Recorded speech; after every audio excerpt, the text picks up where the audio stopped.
近日，一則猶如重磅炸彈般的新聞，如狂風般席捲了整個香港，甚至在網絡上引發了軒然大波，讓無數港人和網友都為之沸騰。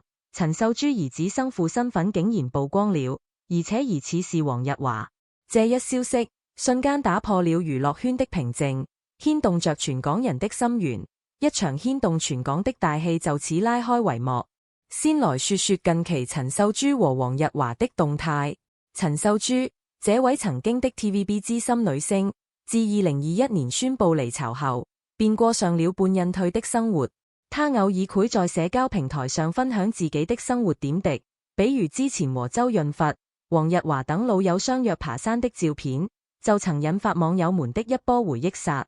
照片中的她雖然已經63歲，但歲月似乎格外眷顧她，皮膚依然緊緻有光澤，氣質出眾。她在配文中寫道：哈哈，終於可以跟3位超俊男神合照，太甜了。從這字裏行間，不難看出她當時心情大好。而黃日華，這位曾經在熒幕上塑造了無數經典形象的演員，近年來也經歷了不少生活的波折。妻子梁潔華的去世，讓他一度陷入悲痛之中，久久走不出陰霾。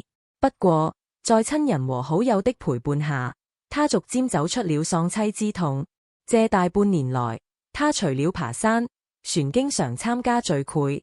此前，他跟關寶慧因頻繁約飯而傳出了緋聞，引起了外界的關注。關寶慧雖然否認了緋聞，但言語間難掩對黃日華的欣賞。傳說將來的事情誰都不知道。對此，黃日華沒有給予回應，反而是女藝王子晴站出來代為澄清，稱老爸仍思念媽媽，每月堅持拜祭媽媽，是不會找新歡的。陳秀珠兒子的生父身份一直是娛樂圈的一大謎團。早在1999年，41歲的陳秀珠在國外生下了兒子，成為了單親母親。當時這一消息就震驚了整個娛樂圈。多年來，她始終未公開孩子生父的身份。面對外界的種種猜測和質疑，她只是坦言這並非因為思想開放，而是時機的選擇。她堅定地認為，作為母親，最重要的是為自己的決定負責。這些年，關於孩子生父的猜測從未停止過。有人說是圈內某位知名導演，也有人說是富商，但都只是無稽之談，沒有得到任何證實。然而，就在近日，一則驚人的消息突然傳出，陳秀珠兒子的生父竟然是黃日華。這一消息猶如一顆巨型炸彈，瞬間在娛樂圈炸開了窩。據知情人士透露，陳秀珠和黃日華早年其實在一起過，兩人在 TVB 時就曾多次合作，在武俠劇《笑傲江湖》裏，周潤發扮演令狐沖，陳秀珠扮演任盈盈，而黃日華也和陳秀珠演過好幾次情侶，從年輕演到老，前幾年旋演過夫妻。兩人在長期的合作中，漸漸產生了感情，只是當時礙於各種原因，沒有公開這段關係。隨着生父身份猜測的愈演愈烈，一個驚人的場景出現了：黃日華經驗 DNA 鑑定中心。這一消息被媒體曝光後，瞬間引發了軒然大波。據現場目擊者稱，當天黃日華戴着口罩和帽子，低調地走進了 DNA 鑑定中心。他的神情有些凝重，似乎在思考着什麼。在鑑定中心裡，他配合工作人員進行了相關的採樣和手續辦理，整個過程顯得有些神秘。這一舉動無疑讓生父是黃日華的猜測更加可信。難道真的是為了確認和陳秀珠兒子的親子關係？一時間，各種猜測和議論紛紛衝來。有人認為黃日華此舉是勇敢面對過去，想要給陳秀珠和孩子一個交代。也有人覺得這可能是一場賄，或者是有人故意炒作。而就在大家都在猜測的時候， DNA 鑑定結果終於要出來了。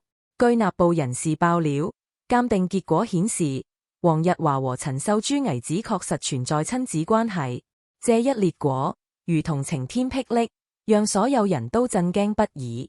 難道多年的謎團終於要解開了？在 DNA 鑑定列果出嚟後，一一個更加感人的場景上演了。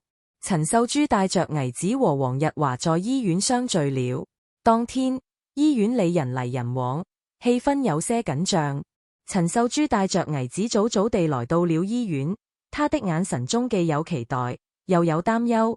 而黃日華也在不久後趕到了醫院，他的步伐有些急促，臉上寫滿了激動。當三人終於見面時，時間仿佛凝固了。陳秀珠看着黃日華，眼中閃落着淚光，他似乎有千言萬語想要說，卻又一時不知從何說起。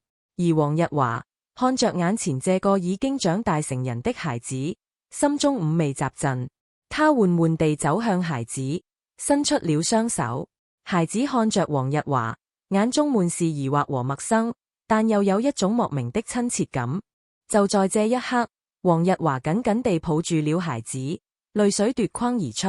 他哽咽着說：孩子，對不起，是我來晚了。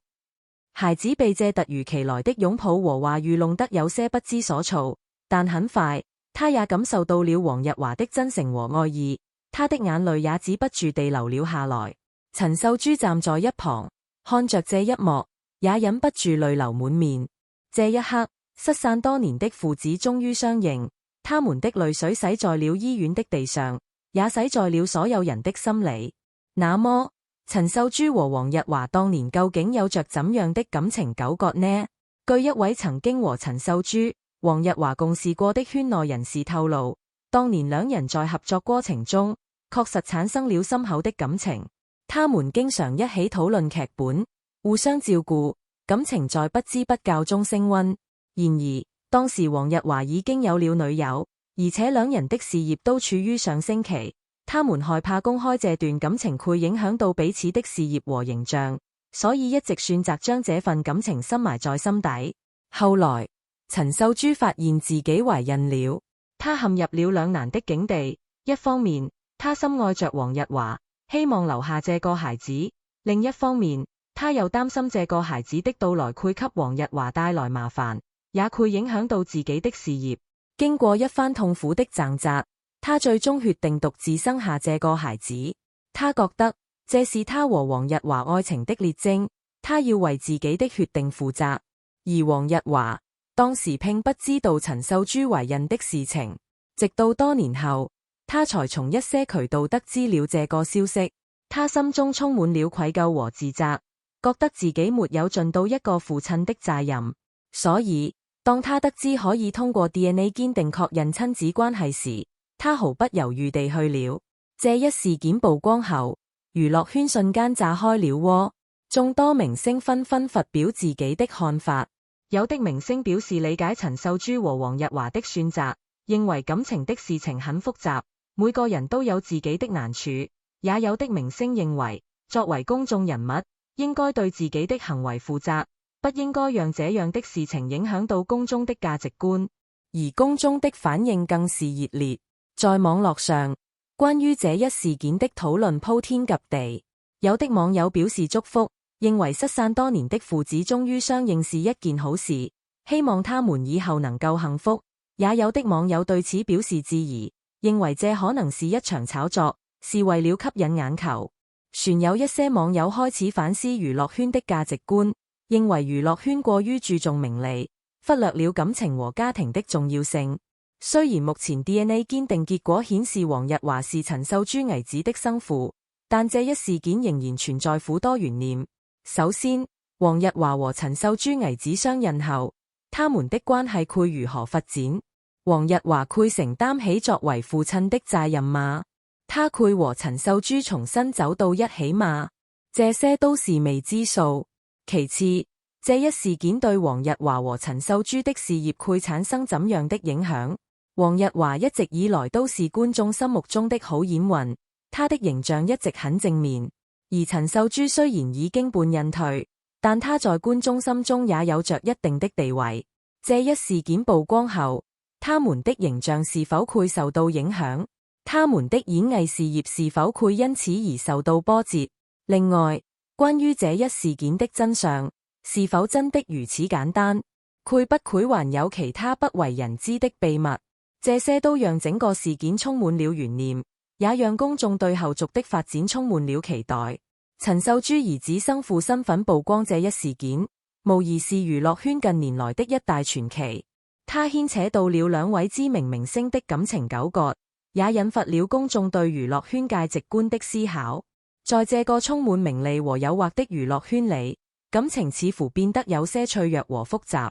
但無論如何，孩子是無辜的，他應該得到父母的愛和關懷。